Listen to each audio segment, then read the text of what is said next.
Hello everyone, welcome to Veranda IAS. நான் உங்கள் அஷிக். இன்னைக்கு ரொம்ப முக்கியமான விஷயம் தான் பார்க்க போகிறோம். இந்தியாவுடைய ஒரு டிஃபென்ஸில் ஒரு மிகப்பெரிய விஷயம் நடந்திருக்கு. கிட்டத்தட்ட ஒரு 6 நாடுகள் கிட்ட மட்டுமே இருக்கக்கூடிய நியூக்ளியர் பவர் பேலஸ்டிக் மிசைலை இந்தியா இப்போ இண்டிஜினியஸாக லான்ச் பண்ணியிருக்காங்க. இது 3வது கப்பல். இது இந்தியாவுடைய டிஃபென்ஸ்ல ரொம்ப முக்கியமான விஷயம். இந்த கப்பல் என்ன, இதுக்கும் நார்மல் கப்பலுக்கும் என்ன டிஃபரன்ஸ் அப்படிங்கிற A to Z டீட்டெயில் வந்து நம்ம பார்க்க போகிறோம். நம்ம சேனலை சப்ஸ்கிரைப் பண்ணல அப்படின்னா மறக்காம சப்ஸ்கிரைப் பண்ணிடுங்க. இதே மாதிரி டெய்லியும் உங்களுக்கு கரண்ட் அஃபேர்ஸ்லேருந்து வீடியோ நம்ம சேனலில் போட்டுட்டு இருக்கோம். ஸோ மறக்காம சப்ஸ்கிரைப் பண்ணிடுங்க.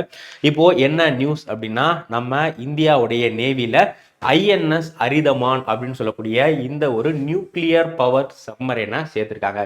நார்மலாக சப்மரைன் அப்படிங்கிறது உங்களுக்கு தெரியும், நீர்மூழ்கி கப்பலை பொறுத்தவரை கடலுக்கு மேலே போகக்கூடிய கப்பல் இருக்கும். அதே மாதிரி இராணுவத்தில் நீர்மூழ்கி கப்பல் வந்து பயன்படுத்துவாங்க. நேவியில் நீர்மூழ்கி கப்பல் பயன்படுத்துவாங்க.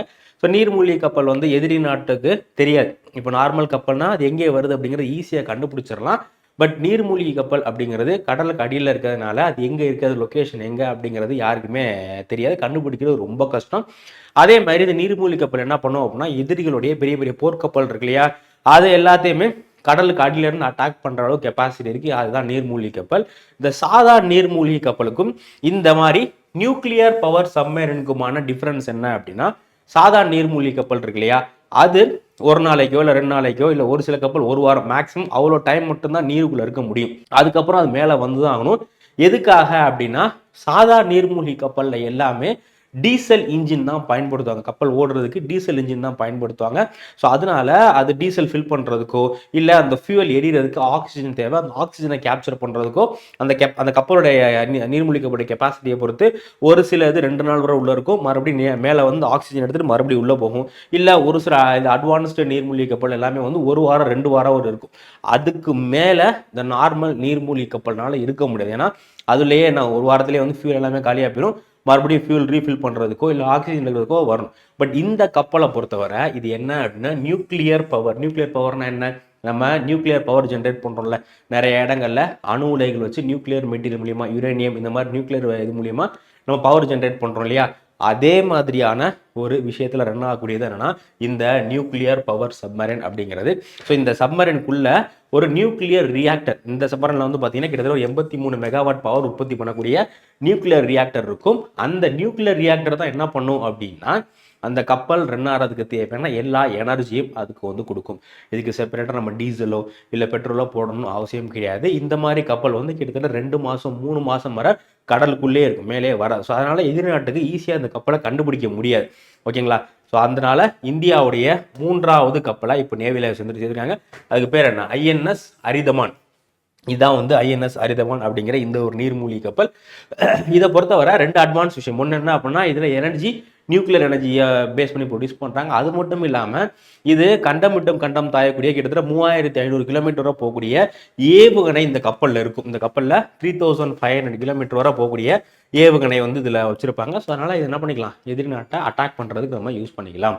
அதான் வந்து இந்த கப்பல் வெறும் 6 நாடுகள் மட்டுமே, ரஷ்யா, சைனா, அதுக்கப்புறம் வந்து ஃப்ரான்ஸு, USA, இந்த மாதிரி மொத்தம் ஒரு 6 நாடுகள் மட்டுமே, இந்தியா உட்பட இந்தியாவையும் சேர்த்து மொத்தம் 6 நாடுகள் கிட்ட மட்டுமே இருக்கக்கூடிய ஒரு அட்வான்ஸ்டான கப்பல் தான் என்ன அப்படின்னா இந்த நியூக்ளியர் பவர் சப்மரைன் அப்படிங்கிறது. இது வந்து இந்தியாவுடைய 3வது நியூக்ளியர் பவர் சப்மரைனுக்கு பேர் தான் என்னன்னா அரிதமான் அப்படிங்கிறது. ஸோ இதை பற்றி நியூஸில் நிறைய வந்திருந்தது. ஏன்னா ரொம்ப முக்கியமான விஷயம்னால எல்லா மேஜர் நியூஸஸ்லையுமே இதை வந்து போட்டிருந்தாங்க. ஸோ இந்தியாவுடைய கப்பலை பொறுத்தவரை ஃபர்ஸ்ட் INS அரிஹந்த் அப்படிங்கிறது தான் இந்தியாவுடைய ஃபர்ஸ்ட் நீர்மூழ்கி கப்பல். இதை எப்போ நம்மளுடைய நேவியில் சேர்த்தாங்க அப்படின்னா 2016 நேவியில் சேர்த்துட்டாங்க. அதுக்கப்புறமா INS அரிகத் அப்படிங்கிற ஒரு கப்பல் இருக்கு. இந்த INS அரிகத்தை 2024, இப்போ ரீசெண்டாக 2024 நவம்பர்ல நம்மளுடைய நேவியில் வந்து சேர்த்துருந்தாங்க. இப்போ ரீசெண்டா INS அர்தமான் அப்படிங்கிற இந்த ஒரு கப்பலை சேர்த்துருக்காங்க. இது எல்லா கப்பலுமே இண்டிஜினியஸ்னா என்ன, வேற எந்த நாட்டுடையும் தொழில்நுட்பங்களோ இல்லை காம்போனண்ட்டாக வாங்காமல் இந்த கப்பலில் பயன்படுத்தப்பட்டிருக்க கிட்டத்தட்ட ஒரு 70%, அப்ராக்சிமேட்லி ஒரு 70% பொருட்கள் இந்தியாவிலே உற்பத்தியாகி இந்தியாவில் உள்ள டெக்னாலஜி வச்சு என்ன பண்ணியிருக்கோம், இந்த 3 கப்பலுமே நம்ம வந்து கொண்டு வந்திருக்கோம். ஸோ இந்த கப்பலை பொறுத்தவரை இது ஒவ்வொன்றுமே அப்கிரேட் அடுத்தடுத்த ஸ்டேஜ். ஸோ அடுத்து ஃபியூச்சர் என்ன பிளான் அப்படின்னா அடுத்து இன்னும் ரெண்டு கப்பல் இதே மாதிரி கப்பல் வந்து பண்றதுக்கு பிளான், அதுக்கான ப்ராசஸ் வந்து போயிட்டு இருக்கு. ஓகேங்களா? ஸோ இது ரொம்ப ரொம்ப ஒரு முக்கியமான ஒரு விஷயம். நெக்ஸ்ட் வந்து பாத்தீங்க அப்படின்னா இந்த கப்பலுடைய முக்கியமான விஷயம் வந்து பார்க்கலாம். அந்த பேர் பார்த்துட்டீங்க. பேர் அப்படிங்கிறது என்ன? ஐஎன்எஸ் அரிதமான் அப்படிங்கிறது அந்த கப்பலுடைய பேரு. இது என்ன அப்படின்னா இது வந்து S4. இதுல S4 அப்படிங்கிற ஒரு வேரியண்டை சார்ந்தது. இதுக்கு முன்னாடி அரிகந்தோட ரொம்ப அட்வான்ஸ்டான இது S4 அப்படிங்கிற ஒரு கப்பல். இது என்ன? இது ship submersible ballistic nuclear, SSBN. இது என்ன டைப் கப்பல் அப்படின்னா ஷிப் சப்மர்சிபிள் பேலஸ்டிக் நியூக்ளியர் அப்படிங்கிறது. இதுல நியூக்ளியர் பவர்னால ரன் ஆகக்கூடிய கப்பல். அது மட்டும் இல்லாம இதுல பேலஸ்டிக் மிசைலும் இருக்கும், ஏவுகணையும் இருக்கக்கூடிய ஒரு கப்பல் தான் என்ன SSBN அப்படிங்கிற இந்த ஒரு கப்பல். இது என்ன ப்ராஜெக்ட் கீழே கவர்மெண்ட் வந்து டெவலப் பண்ணிருக்காங்க அப்படின்னா 1980கள் 1980ஸ்ல இருந்து government advance technology vessel project அப்படிங்கிற ஒரு ப்ராஜெக்ட் டெவலப் பண்றாங்க. அந்த ப்ராஜெக்ட்ல தான் அரிகந்த் இப்போ அர்த்தமான் எல்லாமே வந்து பண்ணிக்கிட்டு இருக்காங்க. ஓகேங்களா? ஸோ இது வந்து டைரக்டா நம்ம பிரைம் மினிஸ்டர் ஆஃபீஸ், அதே மாதிரி நேஷனல் செக்யூரிட்டி அட்வைசர் இவங்களுக்கு கீழே வரக்கூடிய ஒரு ப்ராஜெக்ட். இந்த கப்பலை உருவாக்குறதுக்கு நிறைய ஆர்கனைசேஷன் வந்து ஹெல்ப் பண்ணியிருக்காங்க. முதல்ல இந்த கப்பலுக்கான அந்த ப்ராசஸ் இது எல்லாமே அந்த டிசைன் இது எல்லாமே வந்து பாத்தீங்க அப்படின்னா டிஆர்டிஓ தான் அந்த கப்பலுடைய டிசைன் எல்லா விஷயங்களும் பண்ணியிருக்காங்க. அதே மாதிரி எங்க வச்சு இந்த கப்பலை மேனுஃபேக்சரிங் பண்ணியிருக்காங்க, பில்ட் பண்ணியிருக்காங்க அப்படின்னா ஷிப் பில்டிங் சென்டர் விசாகப்பட்டினத்தில் இருக்கக்கூடிய ஷிப் பில்டிங் சென்டர்ல இந்த கப்பலை வந்து கொண்டு வந்திருக்காங்க. அதே மாதிரி இதுக்கு சப்போர்ட் பண்ணது யாரு அப்படின்னா LNT லார்சன் அண்ட் டர்போ வந்து சப்போர்ட் பண்றாங்க. இந்த கப்பலுக்கான ஒரு சில இந்த டெக்னாலஜிக்கல் சம்பந்தமான ஹெல்ப்புக்கு இந்தியாவுக்கு யார் ஹெல்ப் பண்ணியிருக்கா அப்படின்னா ரஷ்யா. ஸோ ரஷ்யா வந்து ஒரு சில விஷயங்கள் இந்த டெக்னாலஜிக்கல் ஹெல்ப்லாம் ரஷ்யா வந்து பண்ணியிருக்காங்க. ஓகேங்களா? இதான் வந்து இந்த கப்பலோட முக்கியமான விஷயம். அதே மாதிரி இந்த கப்பலுடைய ஸ்பெசிஃபிகேஷன் பார்த்தீங்க அப்படின்னா இது 7000 டன். இந்த கப்பலுடைய அந்த வெயிட் அப்படிங்கிறது மொத்தம் 7000 டன். இதுக்கு முன்னாடி இருந்த அரிகந்த் கப்பலை கம்பேர் பண்ணும்போது இது 1000 டன் வந்து இதோட வெயிட் வந்து ஜாஸ்தி. அதே மாதிரி நீளத்தை வந்து பார்த்தீங்க அப்படின்னா 125 to 130 மீட்டர்ஸ், 125ல இருந்து 130 மீட்டர் வந்து நீளம் இருக்கும். அதே மாதிரி இதோடைய பவர் நான் ஆல்ரெடி சொன்னேன் இல்லையா, இதுக்கான பவர் எதுல இருந்து வருது? இதுல ஒரு சின்ன நியூக்ளியர் ரியாக்டர் வச்சிருப்பாங்க. கிட்டத்தட்ட ஒரு 83 மெகாவாட். ரொம்ப முக்கியம். எவ்வளோ? 83 மெகாவாட் பவர் ஜெனரேட் பண்ணக்கூடிய அளவுக்கு ஒரு நியூக்ளியர் ரியாக்டர் இருக்கும். அந்த நியூக்ளியர் ரியாக்டர் என்ன பண்ணும்? இதுக்கான இது நியூக்ளியர் ரியாக்டர் நம்ம இண்டிஜினியஸா, ஓகேங்களா, ப்ரெஷரைஸ்ட் லைட் வாட்டர் ரியாக்டர் நம்ம வந்து டெவலப் பண்ணியிருக்கோம். இதில் என்ன ஃபியூல் யூஸ் பண்ணுறாங்க? இந்த நியூக்ளியர் ரியாக்டர் ரன் ஆகிறதுக்கு யுரேனியம் யூஸ் பண்ணுறாங்க. அதே மாதிரி இதோடைய ஸ்பீடு பார்த்தீங்க அப்படின்னா மேலே சர்ஃபேஸில் போகும்போது 12 to 15 நாட் வந்து போகும். அதே இது கீழே போகும்போது ஸ்பீட் அப்படியே டபுள் ஆகும், 24 நாட் வந்து இது போகும். இதோடைய முக்கியமான ஃபியூச்சர் என்ன அப்படின்னா எதிரி நாட்டுடைய ராடார்லையோ சோனார்லையோ இந்த கப்பல் ஐடென்டிஃபை ஆகாத அளவுக்கு அப்படியே பூந்து போற அளவுக்கு ஒரு டெக்னாலஜி இந்த கப்பலில் யூஸ் பண்ணிப்பாங்க. அதனால இந்த கப்பல் வந்து என்ன ஆகாது, எதிரி நாட்டுடைய ராடார்லையோ இல்லை சோனார்லையோ சிக்காம போகக்கூடிய ஒரு கப்பல் தான் என்ன இந்த ஒரு கப்பலா இருக்கு. ஓகே, ஸோ நெக்ஸ்ட் இதில் நாம சொன்னால ஆல்ரெடி மிசைல் இதில் வந்து ஏவுகணை இருக்குன்னு சொல்லிட்டு இதில் என்ன மாதிரியான மிசைல் யூஸ் பண்ணுறாங்க அப்படின்னா இதில் மொத்தம் 8 டியூப்ஸ் இருக்கும். இந்த மிசைல்ஸ் சொருகிற மாதிரி நம்ம அந்த தீபாவளிலாம் ராக்கெட் விடுறதுக்கு பாட்டில் வச்சு ராக்கெட் விடணும், அதே மாதிரி இதில் ஒரு 8 பாட்டில் இருக்கும். அந்த 8 பாட்டிலில் நம்ம பெரிய பெரிய மிசைல்ஸ் ஏவுகணைகள் வந்து வைக்கலாம். அந்த ஏவுகணையுடைய கெப்பாசிட்டி எவ்வளோ அப்படின்னு பார்த்து இதுக்கு முன்னாடி வந்து வேற 4 டியூப் தான் இருக்கும், 4 ஏவுகணை தான் வைக்க முடியும். பட் இப்போ இந்த கப்பலில் இந்த 3வது INS அர்த்தமான் அப்படிங்கிற இந்த ஒரு கப்பலில் மொத்தம் 8 டியூப் இருக்கும், 8 ஏவுகணையை வந்து இது பண்ணலாம்.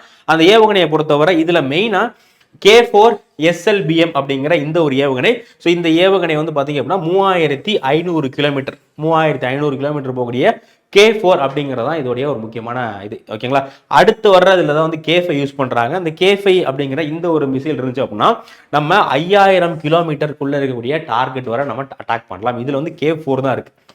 K4. ஸோ K4 அப்படிங்கிறது 3500 கிலோமீட்டர் வரை போகக்கூடியது. ஸோ இதுதான் இந்த கப்பலுடைய முக்கியமான ஃபியூச்சர். ஸோ இப்போ இந்த கப்பல்னால நம்ம இந்தியாவுடைய நேவிக்கு இல்லை இந்தியாவுடைய டிஃபென்ஸ்க்கு என்னென்னலாம் நலன்கள் இருக்கு அப்படிங்கிறது வந்து பார்க்கலாம். ஸோ முதல்ல achieving continuous at sea deterrence. இது என்ன அப்படின்னா ஆல்ரெடி 2 இருந்துச்சு. ஓகேங்களா, ஆல்ரெடி 2 கப்பல் இருந்துச்சு. பட் இப்போ 3 இருக்கிறதுனால ஒன்று வந்து ரிப்பேர் ஆயிடுச்சு இல்லை ஒன்று வந்து ஏதோ ஃபால்ட் ஆயிடுச்சு அப்படின்னாலும் 3வது நமக்கு ஒன்று ஒரு ஆப்ஷன் இருக்கு. ஸோ அதனால நம்ம எப்பவுமே கண்டினியூஸாக நம்மகிட்ட ஆல்ரெடி ஏர்ஃபோர்ஸ் கிட்ட நம்மகிட்ட ஏர்ஃபோர்ஸ்லையும் ஆல்ரெடி நியூக்ளியர் சம்பந்தமான விஷயங்கள்லாம் இருக்குது. அதே மாதிரி நம்ம ஆர்மிக்கிட்டையும் நியூக்ளியர் வெப்பன்ஸ்லாம் இருக்குது. இப்போ கடலுக்கு அடியில இருந்து நம்ம நியூக்ளியர் இதெல்லாம் லான்ச் பண்ணுறதுனால நமக்கு 3 கப்பல் இருக்கிறதுனால 2 ஸ்டாண்ட் பை இருந்தாலும் என்ன ஆகும், 2 ஏதோ ஆப்ரேஷன் மால் ஃபங்க்ஷன் ஆனாலும் சரி நம்ம இந்த இதை வந்து இது பண்ணிக்கலாம். ஸோ அதனால் என்ன சொல்கிறாங்கன்னா, continuous at sea deterrence with 3 operational India can finally maintain CIDS. This ensure that any given time one submarines patrol, one is in training and one is in maintenance. இந்த மாதிரி எல்லாத்துக்குமே இதாகும். அதுக்கப்புறம் ரொம்ப ரொம்ப முக்கியமான விஷயம் என்ன அப்படின்னா, நம்ம இந்தியா வந்து நியூக்ளியர் பவர் கண்ட்ரி, நம்ம கிட்ட நியூக்ளியர் வெப்பன் இருக்கு. ஸோ அதனால நம்ம என்ன பண்றோம் அப்படின்னா, ஒரு முக்கியமான பாலிசி வந்து யூஸ் பண்றோம். அதனால no first use policy. No first use policy அப்படிங்கிறது ஒன்றும் இல்லை. நம்மளா போயிட்டு எந்த நாடையும் நியூக்ளியர் வெப்பன் வச்சு அட்டாக் பண்ண மாட்டோம். ஆனா ஏதோ ஒரு கண்ட்ரி நம்மளை நியூக்ளியர் வெப்பன் வச்சு அட்டாக் பண்றாங்க அப்படிங்கிற பட்சத்துல நம்மளும் பதிலுக்கு நியூக்ளியர் வெப்பன் வச்சு அட்டாக் பண்ணுவோம். ஓகேங்களா? இப்போ என்ன பண்றாங்க, ஏதோ ஒரு கண்ட்ரி இந்தியாவுடைய ஆர்மி, இந்தியாவுடைய ஏர்ஃபோர்ஸ் இது ரெண்டையுமே நியூக்ளியர் வெப்பன் வச்சு அட்டாக் பண்றாங்க அப்படின்னா நம்ம என்ன பண்ணுவோம், கடலுக்கு அடியில் இருந்துக்கிட்டு கூட அந்த கண்ட்ரியை அட்டாக் பண்ற அளவுக்கு நமக்கு இப்போ கெப்பாசிட்டி இருக்கு. ஸோ அதனால கிரெடிபிள் செகண்ட் ஸ்ட்ரைக் கேப்பபிலிட்டி, நம்மளுடைய எல்லா நியூக்ளியர் வெப்பன் எல்லாத்தையுமே அடிச்சு நொறுக்கிட்டாலும் அப்படின்னாலும் நம்ம கடலுக்கு அடியில் இது எங்கே வச்சிருக்கோம் அப்படிங்கிறது யாராலையும் கண்டுபிடிக்க முடியாதனால நம்ம திருப்பி அடிக்கிறதுக்கு இது ஒரு முக்கியமான விஷயமா இருக்கும். அதே மாதிரி இப்போ இந்தியா வந்து இந்தியா பசிபிக் ஓஷன், இந்த பசிபிக் இந்தியன் ஓஷன்ல இருக்கக்கூடிய முக்கியமான நாடுகள் இருக்கு இல்லையா, இந்தியன் ஓஷன்ல கிட்டத்தட்ட 20க்கும் மேற்பட்ட நாடுகள் இருக்கு. அந்த நாடுகளுடைய ஒரு செக்யூரிட்டி ப்ரொவைடர், அந்த நாடுகள் என்ன பண்றாங்க, இந்தியா வந்து முக்கியமாக செக்யூரிட்டிக்கு நம்பியிருக்காங்க. ஸோ அப்போ இந்தியா வந்து இந்த இந்தியன் ஓஷன் ரீஜனில் செக்யூரிட்டி ப்ரொவைடராக மாறுறதுக்கு இந்த கப்பல் நமக்கு இன்னும் ஒரு வலு சேர்க்குது. ஸோ அதனால இது நமக்கு ரொம்ப ரொம்ப ரொம்ப முக்கியமான விஷயம். நீங்கள் காம்படிட்டிவ் எக்ஸாம்ஸ் படிக்கிறீங்க அப்படின்னா இதோடைய சின்ன சின்ன ஃபேக்சுவல் டீட்டெயில் வந்து பார்த்துக்குங்க. கண்டிப்பாக எக்ஸாம்ஸில் வந்து கேட்பாங்க. ஸோ காமன் மேனாக இருந்தாலும் சரி, நம்ம இந்தியாவுடைய ராணுவம், இந்தியாவுடைய கடல் படை டிஃபென்ஸ் வந்து எந்த அளவுக்கு வலிமையாக இருக்குது அப்படிங்கிறதுக்கு நீங்கள் தெரிஞ்சுக்கலாம் இதை பற்றி. ஸோ அதனால் இதை உங்களுடைய ஃப்ரெண்ட்ஸ் ஃபேமிலி எல்லாத்துக்கும் ஷேர் பண்ணுங்கள். இதே மாதிரி டெய்லியும் நம்ம சேனலில் ஒரு ரொம்ப முக்கியமாக நீங்கள் எல்லாமே தெரிஞ்சுக்கக்கூடிய டாபிக் வந்து போட்டுட்ருக்கோம். ஸோ மறக்காமல் நம்ம சேனலை சப்ஸ்கிரைப் பண்ணிடுங்க. நம்ம அடுத்த வீடியோவில் சந்திக்கலாம். Thank you. Veranda IAS, where your dream becomes reality.